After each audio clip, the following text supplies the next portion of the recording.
तो कुछ दिखाना चाहता हूँ आपको, तो थोड़ा सा देख लीजिए। ये मेरे कल के और आज के अभी जब मैंने कुछ ट्रेड लिए मिला के $400 का मैंने लॉस कर चुका है। बहुत ही बढ़िया, बहुत ही मज़ेदार, बहुत ही इंटरेस्टिंग, मज़ा आ रहा है। ठीक है, तो देखिए मार्केट में लॉसेस होते हैं, जो लॉस छुपाते हैं वो लोग कायर होते हैं। लॉस छुपाने का नहीं, लॉस बताने का। ठीक है, और ट्रेड्स भी बताने का कि कहाँ लॉस हुआ। देखिए कल जो मैंने ट्रेड लिया था शाम के करीबन, वो लिया था करीबन यहाँ पे, ये जगह पे मैंने ट्रेड लिया था। ठीक है, नीचे आया, ऊपर गया, 1:2 दे दिया था। मेरा टारगेट थोड़ा बड़ा था। ठीक है, और मैं सो गया, बहुत बड़ी गलती। मेरे को बाइंग प्राइस पे ट्रेड कर देना चाहिए था, थोड़ा कैलसली ट्रेड लिया और ये मार्केट मेरे ट्रेड को खा गया। ठीक है, सॉरी, मैंने यहाँ ट्रेड लिया था, सॉरी, एक्सट्रीमली सॉरी। ठीक है, देखिए 27 अप्रैल, ठीक है, इस जगह पे कहीं मैंने ट्रेड लिया था। ठीक है, और मैं ट्रेड लेके मुझे ऐसा लगा, क्योंकि मेरा टारगेट था कुछ ऊपर की तरफ, तो मुझे ऐसा लगा कि आएगा या नहीं आएगा, देखते हैं। ठीक है, ठीक है, और ये क्या किया, ये ऊपर की तरफ गया। मेरा 1:2 यहाँ पर भी आया था, मैंने कैलकुलेट किया, और उसके बाद फिर ये गिर गया। ठीक है, और फिर आज, ठीक है, एग्जैक्टली नहीं, मैंने यहीं ट्रेड लिया था guys, I am very sorry, मैंने यहीं कहीं ट्रेड लिया होगा, इस जगह पे शायद मेरा ऐसा लगा होगा, क्योंकि मैंने 2 ट्रेड लिए थे। इसमें था $40 और इसमें था करीबन $100 का। ठीक है, तो ये भी मैं दिखा देता हूँ। ठीक है, ये करीबन यहाँ पे कोई ट्रेड था, हाँ यहाँ पे मैंने ट्रेड लिया था, फिर ये यहाँ तक गया, फिर यहाँ से ये नीचे चला गया। ठीक है, तो मुझे देखिए, मैं क्या सोच रहा था। मेरा फंडा बड़ा सिंपल था। मेरा फंडा ये था गाइस कि देखिए मार्केट ना बार स्वीप कर रहा है, तो मार्केट के पास अगर पैसा है भाई तो तू भगा ले, मगर अगर पैसा नहीं है तो वो क्या करेगा, वो थोड़ा ऊपर आएगा। देखिए मार्केट यहाँ पर भी बहुत अच्छा स्वीप किया और यहाँ पे ये अटक गया। जैसे ही अटक गया मुझे ऐसा लगा कि मार्केट थोड़ा ऊपर जा सकता है। मैंने यहाँ पे कुछ ऑर्डर एग्जीक्यूट किए, और गोल्ड में भी सेम जगह पे मैंने यहाँ कहीं से ऑर्डर एग्जीक्यूट किए। गोल्ड पे तो अच्छा खासा 1:23 आ गया था। $100 के बदले में मेरा $200 तो बन ही रहे थे, 200 समथिंग डॉलर, मगर मैं अनफॉर्चुनेटली रात हो गई थी, मैं सो गया था। मुझे बाइंग प्राइस पे टेल कर देना चाहिए था। टारगेट थोड़ा लंबा था, मैंने एटलीस्ट ये सब एरिया टारगेट रखा था कि मुझे ऐसा लग रहा था रिवर्सल्स हो जाएंगे, मगर मार्केट ने बुलाया बायर्स को, अब बुला के फिर नीचे कर लिया। अब आप बोलिएगा कि सेल के एरिया में बाइक ट्रेड लेते के साथ भी मेरा कुछ प्रॉफिट था, तो उसका रीज़न सिर्फ एक ही है कि मेरे एंट्रीज बहुत ही शार्प थे। मैंने यहाँ एंट्री लिया था, जैसे ही नीचे से मार्केट रिजेक्ट हो जा रहा था मैं यहाँ एंट्री बैठा रहा था, थोड़ा ऐड ऑन कर रहा था अपने ट्रेड्स को। ठीक है, क्योंकि मुझे ऐसा लग रहा था कि यहाँ से थोड़ा सा पुश मिलने को देखना पड़ेगा, मगर क्योंकि मेरा रिवॉर्ड फिक्स था कि मैं भाई 1:3, 4, 5 तक जाऊँगा, तो फिर छोड़ दिया मैंने 5 तक एक्सपेक्ट कर रहा था। मगर अभी देखिए, अभी मैंने फिर एक और ट्रेड लिया। मेरा विजन ना बड़ा क्लियर है। क्या था कि कल मैं बाई कर रहा था मार्केट, ठीक है, तो मार्केट मैंने एक चीज़ नोटिस किया मार्केट में कि मार्केट में अगर मैं बाई कर रहा हूँ तो मार्केट निकाल नहीं पा रहा, मैंने वो पूरी तरह से रिवर्सल्स नहीं हो पा रहा। तो इसका मतलब टेक्निकली मैं जो बोलना ये चाह रहा हूँ कि यहाँ पर भी मार्केट गया नीचे, ठीक है, यहाँ पर भी ऊपर आया, तो इसका मतलब बायर्स इसके नीचे जब आ रहे हैं, जब इनको सेलर्स को और पैसा नहीं मिल रहा है, तो वो बायर्स को बुला रहे हैं और बुला के उनको कटवा रहे हैं, तभी जाके वो लंबे गिर पा रहे हैं। ठीक है, तो ये मैंने समझा कि अच्छा कि प्राइस में वॉल्यूम का कुछ इशू वो लोग देख पा रहे हैं, मतलब वॉल्यूम का कुछ गड़बड़ है। मतलब वॉल्यूम क्या होता है ना, मैं समझाता हूँ, थोड़ी और क्लैरिटी से समझाता हूँ। मैं भाई वॉल्यूम का प्लेयर हूँ, मतलब कि मैं ये देखता हूँ कि मार्केट में बायर और सेलर का पैसा किधर है फंसा हुआ। तो मान लीजिए मार्केट में ऐसे लोअर लो बन रहे हैं। अब अगर यहाँ पे मान लीजिए कि बहुत सारे पैसे लगे हुए हैं, तो मार्केट इसको नीचे जाएगा। अब पैसे अगर लगे होंगे तो ये बहुत जल्दी नीचे चला जाएगा, मगर प्राइस अगर यहाँ पे अटकना शुरू कर दे रहा है ना, तो यहाँ पे बहुत ज़्यादा चांसेस है कि और सेलर के पैसे नहीं हैं, प्लस ये इतना नीचे है कि और यहाँ से सेल करने के लिए कोई इंटरेस्टेड नहीं होगा। तो फिर यहाँ पे थोड़ा सा बायर को बुलाया जाएगा और बायर थोड़ा सा ऊपर लेके जाएगा, फिर कहीं पर ही उसको डम करके नीचे लेके आया जा सकता है। तो ये जो इतना बड़ा प्रोसेस है ना, ये समझना थोड़ा मुश्किल हो जाता है। जैसे कि मुझे ये समझ में आ गया कि यहाँ पे पैसा नहीं है, मुझे ये समझ में आ गया, क्योंकि मुझे ये समझ में आ गया। देखिए गाइस, मैं जो समझाना चाह रहा हूँ, मुझे ये समझ में आ गया कि इस जगह पे पैसा तो है नहीं, ठीक है, पैसा होता तो ये और नीचे जाता, ठीक है। प्लस जैसे ही अटक जाता है ना, ये सेलर्स को बुलाने लायक अब नहीं रहता, क्योंकि कोई बंदा नीचे से इतना नीचे से सेल अगर करेगा वो फंसेगा ही फंसेगा। तो फिर क्या किया जाता है, फिर हायर हाई दिखाया जाता है, ठीक है, और फिर यहाँ कहीं से सेलर्स को बुलाया जाता है। अब यहाँ पे जब सेलर्स आते हैं तो वो ज़्यादा मज़ा ले पाते हैं, क्योंकि मार्केट तो अब गया ना, नीचे ही चला गया, मगर थोड़ा सा उठा था, ठीक है। तो ये बायर का हमें ज़रूरत होता है ताकि हम सेलर को बुला सकें। यहाँ पे आप अच्छे से देख पाओगे, देखो यहाँ पे क्या हुआ, जब प्राइसेस इसके नीचे चली गई तो हमें ऐसा लगा कि ये और नीचे जा सकता है। अगर यहाँ पे लो है ना, ये लिक्विडिटी यहाँ पे होगी, तो अगर यहाँ पे अच्छे पैसे लगे हुए हैं तो ये नीचे जा सकता है। अच्छे पैसे लगे नहीं थे तो ये साइडवेज हो गया, एक लोअर लो बनाया, फिर साइडवेज हो गया, मगर पैसा ऊपर की तरफ ही मिला। तो यहाँ पे अगर आपकी एंट्रीज बहुत शार्प है, यहाँ पे 1:2 1:3 कमाना बड़ा आसान है। फिर देखिए प्राइसेस यहाँ पे अटकी, फिर बुलाया गया, फिर 78,000 से सेलर ने नई एंट्री लगाई, ठीक है, क्योंकि समझ में आ गया था कि और ले जाना मुश्किल है। प्लस ये जो 78,000 से हुआ ना, मैं ये एक्सपेक्ट कर रहा था कि ये अगर यहाँ से होता, हाँ यहाँ कहीं से अगर होता तो मैं एक सेल एंट्री बनाने की एक्सपेक्ट कर रहा था, मगर राउंड लेवल पहले आ गया तो वो पहले ही गिर गया। समझ में आया क्या होता है ना, आप समझो, कोई यहाँ से सेल क्यों करेगा, आपको समझना पड़ेगा यहाँ से सेलर क्यों आएगा। सेलर आए, अगर सेलर भारी है तो वो 78,000 से ही आएगा और कहीं से नहीं आ सकता, क्योंकि 78,000 एक राउंड लेवल है।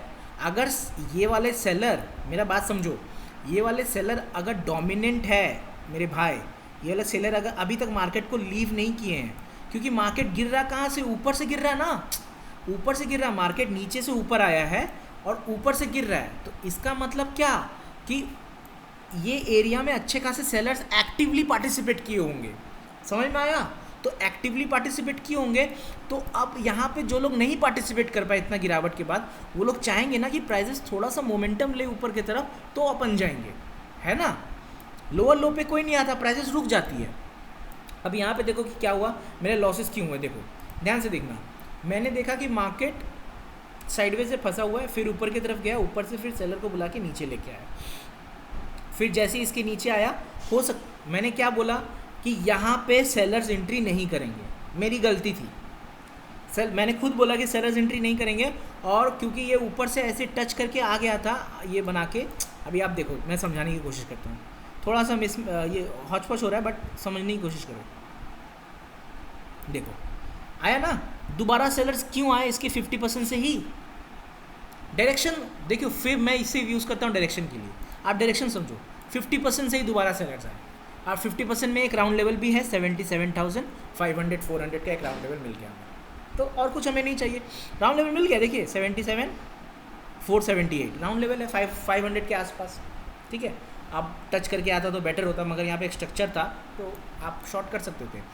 मगर मैंने कहा, मैं ये नहीं किया, ये सुबह 6 बजे हुआ, तो मैंने कहाँ शॉर्ट किया, मैंने शॉर्ट किया यहाँ पे। ये गलत शॉट है। मुझे जब मैं ये कर रहा था, मुझे ऐसा फील हो रहा था कि यहाँ पे और सेलर नहीं आएंगे, मगर मुझे ऐसा लग रहा था कि मार्केट नेगेटिव हो चुका है, अपने फिफ को भी, इस लेवल के फिफ को भी टच करके आ रहा है, तो हो सकता है ये कंटिन्यू नीचे कर जाए। तो उस लालच में मैंने यहाँ पे क्या किया, यहाँ पे एक एंट्री बताई, और यहाँ एकदम छोटा एसएल रखा। यहाँ पे कितने का एसएल था, ये कितने का एसएल था, 260 280, छोटा एसएल था। तो अब मैं जितने भी एसएल दूंगा 260 270 में कर दूंगा, तो अगर मैं 2000 पॉइंट निकाल सकूँ तो भाई सीधे 1:10 $1000 आ जाएंगे। तो प्लान वही है, बस देखना है। अब क्या है, अब आगे का प्लान समझो। अब जब तक ये इसके ऊपर नहीं जा रहा डार्लिंग, आप कुछ नहीं कर सकते। अब अगली लिक्विडिटी यहीं पर ही है, ठीक है। अब देखते हैं कि दोबारा जब ये इसको अप्रोच करता है तो ये किस तरह से अप्रोच करता है। यहाँ से आप क्या कर सकते हो, बहुत हद तक अब यहाँ से जो भी करना है, यहाँ पे जो लोग बाई है वो बाई करेंगे, ठीक है, और ये उम्मीद करेंगे कि ये इसके ऊपर चला जाए, मार्केट पूरा सस्टेन कर जाए, ठीक है। तो वो भी हो सकता है। 1 आवर में अगर आप देखो कि यहाँ पे क्या हुआ, वॉल्यूम थोड़ा सा इरोड होना शुरू हो चुका है, मर रहा है वॉल्यूम, ठीक है। तो हो सकता है यहाँ पे दोबारा जब जाए प्राइसेस, तो या तो बहुत ज़्यादा सेलर्स को बुलाएं, या फिर इसको टच करके ऊपर चला जाए और बायर्स आ जाए। मगर क्योंकि इतना स्ट्रेंथ देख पा रहा हूँ मैं सेलिंग में, और बाइंग एक बार भी बड़ी हो नहीं पा रही है, तो ऐसा लग रहा है कि मार्केट शायद इस लेवल को अप्रोच कर जाए, 75,000 को। तो देखते हैं, बने रहिए मेरे साथ क्या होता है। ये देख सकते हैं, ये नीचे की तरफ जाना शुरू कर दिया है, विच इज़ गुड न्यूज़। मगर ये मैं अब क्या होगा ना, यहाँ पर भी ऐसा कुछ बनेगा, देख लेना, मैं बता रहा हूँ क्या बनेगा। यहाँ पर भी ऐसा कुछ बनेगा, ये नीचे जाएगा, यहाँ से लोग शॉर्ट करेंगे और ये शॉर्ट शायद निकल जाए, ठीक है। मगर हम लोग कर नहीं सकते, हमें ना यहीं शॉर्ट करना हमारे लिए बेटर होगा। तो देखते हैं प्लान क्या है, देखते हैं कैसे क्या मैंने प्लान तो बता चुका हूँ, देखते हैं कैसे क्या होता है। हम लोग ना बिलीव और लॉजिक्स को ट्रेड करते हैं। अब अगर लेट्स से कि ये सस्टेन नहीं करेगा, ठीक है, यहाँ से ये यहाँ तक बहुत तेज़ी से जाएगा, तो यहाँ पे एक ट्रेड बनता है, if you believe is there. तो कितना 24 और 15, 10 रुपये का एसएल बन रहा है, ठीक है। 10 में आ गया आपका 100, ये आ गया आपका 200, ठीक है। हाँ, फटाक से एक 200 का मारो। Oh shit shit shit shit shit shit, थोड़ा सा क्लोजिंग जो किया अच्छा नहीं किया, थोड़ा रिस्की हो गया ट्रेड, कोई बात नहीं। 167 कंफर्म करते हैं। लेना एसएल यही है, एसएल बड़ा करके कोई फ़ायदा नहीं है। जैसे कि देखो मैंने 200 का एसएल लिया था, तो मैं ले रहा था यहाँ पे, प्राइसेस नीचे आ गई, ठीक है। लेना हमारा एसएल यही है, अगर इसके नीचे चला जाता है तो हमारा फिर कोई लॉजिक नहीं बनता। अब मेरे पास बजट था 200 का, तो जस्ट बिकॉज मेरे पास 200 का बजट था, यहाँ पे 132 का हो रहा है, मैं नीचे कर दूँ, ये सब कायरता है, कायरता की निशानी है। डोंट बी अ कायर गाइस। अगर ये थोड़ा सा भी ये जाता है ऊपर ना, ये सब एरिया पे देखो आप, ये सब एरिया पे अगर ये निकल जाता है, ठीक है, ये सब एरिया पे अगर निकल जाता है, हमारे पास $213 आ गए। यहाँ पे अगर निकल आता है तो हमारे पास आ गए, कितना आ गए हमारे पास, $340। तो मैं $340 पूरी एक्सपेक्ट कर रहा हूँ गाइस। अब चलो देखते हैं, बिलीव और इस पे ना, क्योंकि मुझे लगता है यहाँ नहीं है फ्लो, मार्केट में यहाँ पे फ्लो नहीं है, मतलब नीचे नहीं जा सकता मार्केट, क्योंकि अभी हमें एक प्रूफ मिला है नीचे नहीं जा सकता, क्योंकि ये देखो यहाँ पे नहीं जा सकता। मैं बोल रहा हूँ, तो लॉजिक सारा इंटैक्ट है। ये जब तक ऊपर की लिक्विडिटी नहीं लेगा, ये एटलीस्ट यहाँ तक जाएगा, और ये अगर यहाँ तक गया तो शायद हमें एक गोल्ड भी देखने को मिल जाए वहाँ पे। हालांकि मेरा ट्रेड थोड़ा रिस्की हो चुका है और लॉस हो सकता है, तो होने दो ना, आने दो। देखो $30 ऑलरेडी चले गए, इसके नीचे, हाँ ठीक है, एसएल हमारा एग्जैक्टली सही जगह पे लगा हुआ है। तो अगर हम गलत हैं तो गलत सही, ठीक है। बहुत जल्दी देखो प्रूफ हो जाएगा। $100 चला गया, ठीक है, $100 चला गया, क्योंकि हाँ प्रूफ हो गया, हम लोग गलत हैं। मगर यहाँ पे लॉजिक क्या था, लॉजिक इंटैक्ट था, ठीक है। यहाँ पे नहीं जाना चाहिए था इसको, मगर क्या था कि यहाँ पे सबसे पहली बात क्लोजिंग अच्छी नहीं हुई थी, ठीक है। अगर आप 1 मिनट के टाइम फ्रेम पे देखोगे तो 1 मिनट टाइम फ्रेम पे कोई भी लगातार 2 ग्रीन कैंडल नहीं आया था, तो इसके कारण मेरा लॉस हो गया। बट ठीक, कोई बात नहीं। $618 मैंने डुबा दिया अभी तक।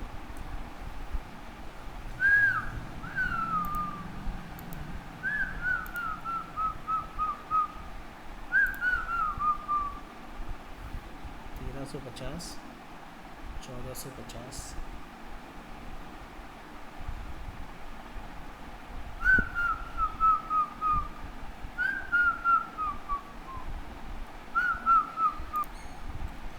Again is did not able to went up, ठीक है।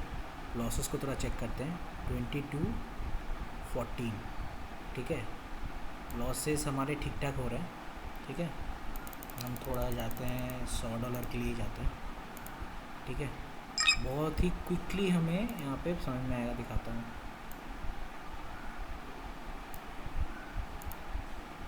ठीक है।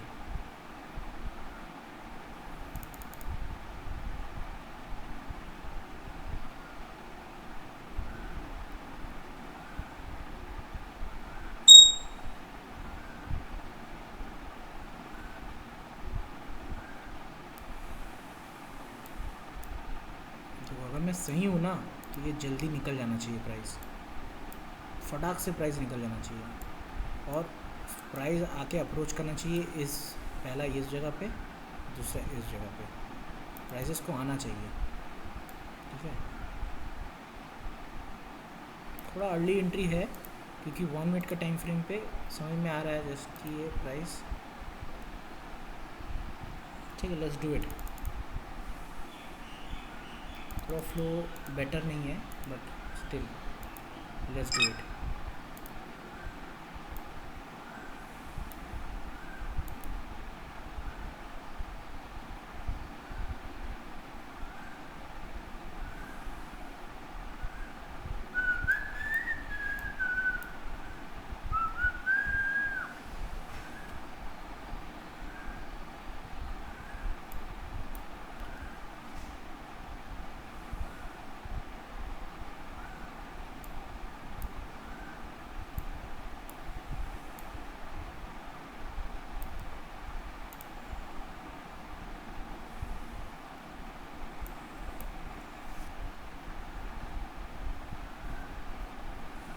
देखते हैं क्या होता है। ठीक है, बहुत जल्दी इसको सप्लाई देना चाहिए। अगर ये नहीं देता है तो फिर we have to close the day. See guys, तो बहुत जल्दी हमें $234 के प्रॉफिट्स पे मैं आ चुका हूँ। ठीक है ना, हमारा विजन सिर्फ बस ये है कि जो हमने एस्टिमेशन टारगेट लगाया है उस पर हम स्टिक रहें। अभी हमारे हाथ से जो जा रहा था वो आ गया, 1:1 के ऊपर चल रहे हैं अभी हम लोग। ठीक है, तो ट्रेड ऐसे ही होता है गाइस। ठीक है, कुछ लॉजिक्स आपको श्योर होना पड़ता है। अभी भी मैं ये कह सकता हूँ कि ये ट्रेड पूरी तरह से चला नहीं है, मगर मैंने क्या कहा था कि सप्लाई देखो, जैसे कि यहाँ पे सप्लाई आ गया है, यहाँ पे आप देख सकते हो कि यहाँ इस जगह पे आपका जो BTC है वो फटना शुरू कर चुका है। यहाँ तक एक्सपेक्ट कर रहा हूँ मैं, यहाँ तक डेफिनेटली आएगा वो। ठीक है, तो मैं ये एक्सपेक्ट नहीं कर पा रहा कि गोल्ड में मेरे को क्या लेना चाहिए।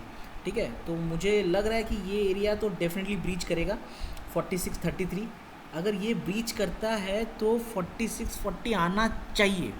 अब देखते हैं, थोड़ा ट्रिकी है ये सिचुएशन, देखते हैं मैं इसे कैसे मैनेज कर पाता हूँ, मैनेज कर पाता भी हूँ कि नहीं, या फिर मुझे ऐसे लिए लेना पड़ जाएगा। ठीक है, अभी सबसे पहले तो मुझे यहाँ पे अपना प्रॉफिट्स को सिक्योर करना शुरू कर देना चाहिए। ठीक है, ये एक एसल जाएगा 65 का, और ये दूसरा भी जाएगा आपका 28 का, $70-80 यहाँ पे जाएंगे। ठीक है, अब ये रिवर्स होता है तो फिर रिवर्स होता है। ठीक है, बाइंग प्राइस पे मैं नहीं ले रहा हूँ क्योंकि मुझे ऐसा लगता है कि थोड़ा सा फ्लो आ सकता है नीचे दोबारा। ठीक है, एक्सपेक्ट कर रहे हैं ये वाला, जैसे ही ये आता है देखते हैं। ठीक है, हो सकता है अभी आ जाए। ठीक है, देखते हैं किस तरह से हमें पैसे मिलते हैं कि नहीं मिलते। ठीक है, चलिए बने रहिए गाइस। अनफॉर्चुनेटली अब बाइंग प्राइस पे करना पड़ेगा। ठीक है, क्योंकि अब हो रहा है बुरा। $350 तक मैंने देखा था प्राइस, मुझे लग रही थी कि ये लिक्विडिटी इतनी बड़ी नहीं है, यहाँ पे थोड़ा सा और के लिए मुझे शायद यहाँ पूरा प्रॉफिट छोड़ना पड़ सकता है, और अगर छोड़ना पड़ सकता है तो छोड़ दूँगा। ठीक है, मगर अपने इस पर इंटैक्ट रहना ज़रूरी होता है कभी कभी। ठीक है, तो कोई दिक्कत नहीं है गाइस। ठीक है, बाइंग प्राइस में हमने ट्रेल कर दिया है, क्योंकि अब इसका अगर आप 50% देखो ना, यहाँ से लेके यहाँ तक का, तो वो यहाँ पे आ रहा है कहीं। ठीक है, तो मैं 50% तक देने के लिए रेडी हूँ, इससे ज़्यादा नहीं।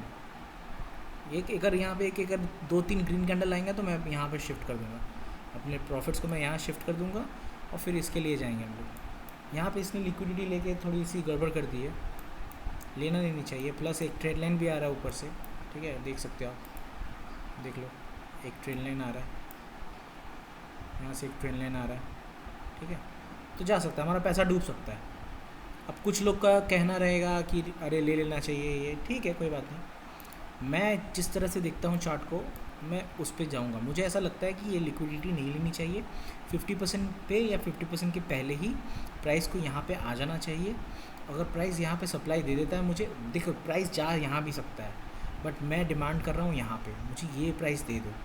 ठीक है, ये प्राइस दे दोगे तो मैं यहाँ पे 1:2 ये सब कुछ बोल ही नहीं रहा। मैं अभी तक रिवॉर्ड ये वो रिस्क विक्स में ये कुछ नहीं बोल रहा। मुझे एरिया दिखा है। ठीक है, मुझे पैसे मिलने चाहिए। ठीक है, अब अगर नहीं मिलता पैसा, ठीक है, खुदा ना खास्ता, जो होगा देखा जाएगा। चलिए आगे बढ़ते हैं। I think now is the time कि अपन को ये करना चाहिए कि अगर ये अब इसके नीचे चला जाता है तो मामला अब ख़राब हो चुका है। तो यहाँ पे एक प्राइस को एडजस्ट कर देना चाहिए, और अगला ही प्राइस को फिर एडजस्ट कर देना चाहिए। तो अब या तो हम लोग अब या तो ये लेंगे, ठीक है, या फिर ये आ जाना चाहिए। ठीक है, तो देखते हैं क्या होता है, बने रहिए ट्रेड पे। Thank you. तो देखिए गाइस 49.26 लग गया हमारा एसएल, फ्लो आ चुका है, बहुत हेवी फ्लो आ गया। इस कैंडल में ही हमारा एसएल लग चुका है, ठीक है। तो अब बंद करना पड़ेगा अनफॉर्चुनेटली, अब बंद करके माथा ठंडा रख के दूसरे सेशन में आना पड़ेगा।